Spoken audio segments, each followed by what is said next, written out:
여러분, 시중의 통화량 엄청납니다.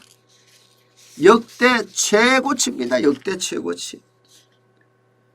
문재인 정부 들어와서 돈을 엄청 풀어대니까 장난이 아니죠.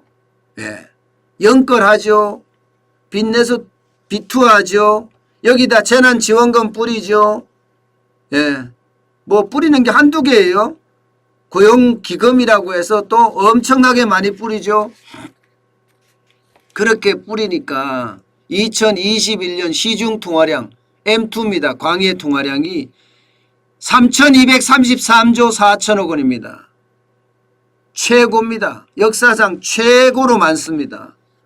통계 이래 1월 달에는 또 가장 많이 증가했어요. 41조 3천억 원. 41조 8천억 원. 1월 달에는 가장 많이 증가했습니다. 1년 전과 비교해 보면 10.1%나 늘었습니다. 10.1%나. 예, 이 정도는요. 2009년 10월에 10.5% 늘었거든요. 그때 이후로 11년 3개월 만에 최고 증가율입니다.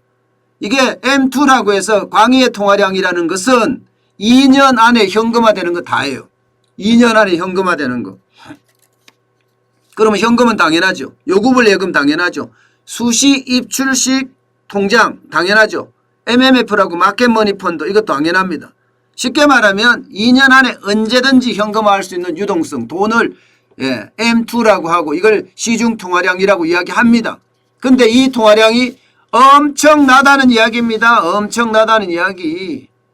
야, 그런데 여러분 돈이 늘어난 것을 이렇게 따져보면 지금 어디가 얼마만큼 어렵다는 거 이거 보일 수 있거든요. 통화량 급증을 가장 많이 이룬 곳, 쉽게 말하면 돈이 가장 많이 빚이 늘어난 곳은 기업입니다. 1월에 역대 최대입니다. 역대 최대 24조 원 늘었습니다. 기업이. 야, 기업이 24조 역대 최대다. 기업은요 이렇게 많이 늘어났다는 것은 올해 경제 상태가 그렇게 좋지 않다고 생각을 하고 있는 거예요. 실질적으로 기업들은요 어떻게 하든 현금 끌어모아 하고 있다는 이야기입니다. 예, 회사채 발행을 한다든가 대출을 한다든가 그래서 어딘가에 계속 박아놓고 있어요. 지금 위기에 대응하는 거죠. 안 망하려고. 예, 심지어 말입니다. 자금 사정이 좋은 대기업들도 회사채 발행하고 유상증자하고 이렇게 하고 있어요. 올해 경제가 나쁘다. 코로나19 이후에 세상에 대비를 한다. 뭐 이렇게 이야기해야 되나요? 무조건 실탄 확보를 하겠다. 그런 얘기입니다. 실탄 확보를 하겠다. 기업이 그만큼 어려워지고 있다는 사실입니다. 여러분 진짜 어려워지고 있다는 사실이에요. 여기다가 말입니다. 가계도 많이 늘어나요. 기업보다는 아니지만 가계도 4조 7천억 원 늘어났습니다. 가계도 4조 7천억 원이면 이게 적은 돈이 아니고요. 예, 여기에다가 기업 늘어나죠. 가계 늘어나죠. 심지어 기타 금융기관도 늘어났습니다. 4조 5천억 원. 4조 5천억을 늘어났어요. 그러니까 경제 주체들 중에 정부 빼고 가계 많이 늘고 근데 기업이 훨씬 많이 늘었다는 이야기죠. 기업의 빚이 얼마나 되죠 여러분? 예, 2천조가 넘습니다. 2천조가.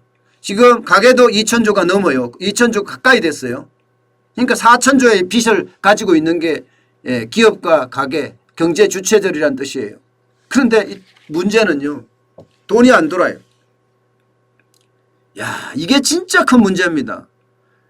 유동성은 3,233조 4천억 원인데 돈이 안 돌아요. 게다가 말입니다. 지폐 회수율도 낮아요. 지폐 회수율도. 이게 무슨 말이냐. 돈도 안 들고 지폐 회수율도 낮다. 이 말은 누군가는 금고를 만들어서 거기다 현금을 쌓고 있다. 이런 얘기가 되는 겁니다. 돈은 안 쓰고 돈은 안 쓰고 현금만 쌓고 있다. 이런 얘기가 되는 거예요. 자, 여러분 보세요. 이게 이게 통화성수라는 겁니다. 이게 돈의 교환이 얼마나 되느냐 이런 뜻이에요. 내가 10,000원을 가지고 지금 은행에 찾아서 10,000원짜리를 뭘 샀다고 쳐요. 10,000원짜리. 그러면 저는 돈을 주고 10,000원짜리를 샀을 거 아니에요? 그러면 그 돈은 이제 한 번 교환이 된 거예요. 한 번. 그러면 그 10,000원은 또 다시 다른 걸 그분이 또 다른 걸 사면서 편의점에 샀으면 편의점에 물건을 받으면 또 10,000원을 주잖아요. 그러면 2번이 교환이 된 거예요. 그래서 돈의 교환의 어떤 수를 통화성수라고 이야기합니다. 그런데 지난 12월까지는 돈이 한번 나와서 다시 은행으로 들어갈 때까지 교환이 14.51배였습니다. 14.51배. 그런데 1월에는요 14.45배로 낮아졌어요. 돈이 더 안 돈다는 거예요. 돈이 더 안 돈다. 돈이 이렇게 더 안 돈다는 이야기는 사람들이 여러분 겁내한다는 이야기예요. 겁내한다. 돈 쓰는 걸 겁내한다. 그런 이야기입니다. 이거 진짜 중요한 정보입니다. 진짜 중요한 정보예요. 돈을 안 쓰는 거예요. 전부 다. 돈을 안 쓰는 거예요. 게다가 여러분 보세요. 게다가 이거는 통화 유통 속도입니다. 통화 유통 속도. 작년 말까지 0.61을 기록했습니다. 통화 유통 속도는 무슨 말이냐.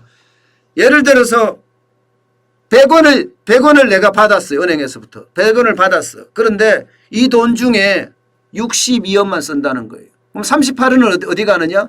38원은 어딘가에 들어가요. 장롱에 들어가든지 아니면 은행에 들어가든지 돈을 안 쓴다는 이야기입니다. 62원만 쓴다는 이야기예요. 돈을 굉장히 적게 쓰는 거죠. 그동안은 많이 썼습니다. 2017년 말만 하더라도 73원을 썼고요. 2018년 71원인데 지금 2020년에는 62원 최저로 지금 돈을 쓰고 있다는 거예요. 그러니까 통화 유통 속도가 최저라는 거죠. 그러니까 돈의 교환도 안 되고 돈도 덜 쓰고 여기에다가 이게 진짜 놀라운 일입니다. 이게 지폐 회수율입니다. 1월에 지폐 회수율은 21.5%예요. 작년 12월까지만 하더라도 거의 40%에 육박했거든요. 그런데 1월에는 21.5%밖에 안 들어왔습니다. 이 말은 무슨 말이냐. 지금 돈 빌려서 돈 마련해서 금고에 집어넣는다는 뜻이에요. 회사 금고에 집어넣든지 가정 개인 금고에 집어넣든지 돈을 집어넣고 있다는 뜻입니다. 돈을 그만큼 안 돌린다는 뜻이에요. 그런데 더 심각한 거 5만원권 회수율이 작년까지만 하더라도 25% 수준이었거든요. 25% 수준. 그런데요. 이거는요. 엄청나게 떨어졌습니다. 4.1%로 떨어졌어요. 4.1%. 그러면 무슨 말이냐. 5만원권은 발행해도 4.1%만 회수가 된다는 이야기예요. 5만원권은 진짜 개인 금고에 혹은 회사 금고에 쌓인다는 이야기입니다. 지금.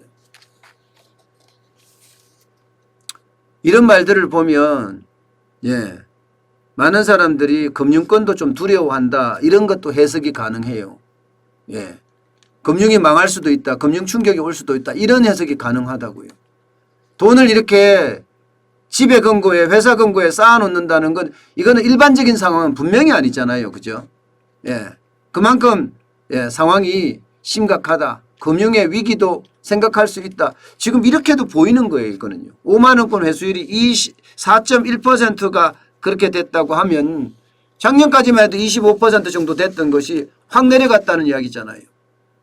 그래서 지금 경제 주체들의 많은 사람들 일부는 이게 금융위기로 발전할 가능성이 있다 이렇게 보는 사람들이 생겼다는 겁니다.